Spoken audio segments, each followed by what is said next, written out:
I believe that we should support IYRS in general, the community as well as individuals. It's a natural fit for this community. It's not an inexpensive venture to maintain the infrastructure and the programs that this school provides.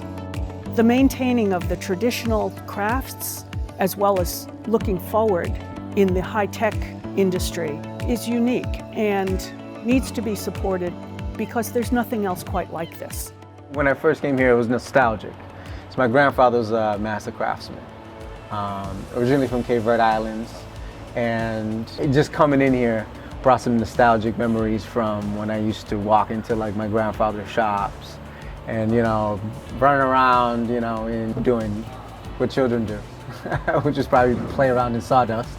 But it was really sort of, it felt like, you know what, this is where I need to be. When one walks into this space, there is an energy here. This environment is so vibrant with tradition as well as innovation.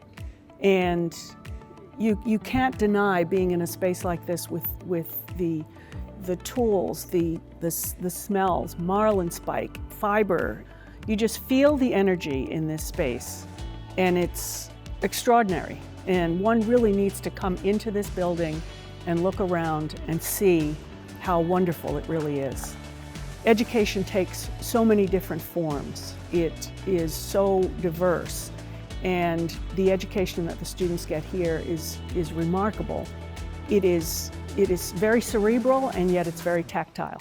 Students who are actually creating objects and working with materials, but also learning the techniques and the engineering and the science behind what goes into these crafts is remarkable. It's a unique type of education, unlike what one would get in a traditional college experience.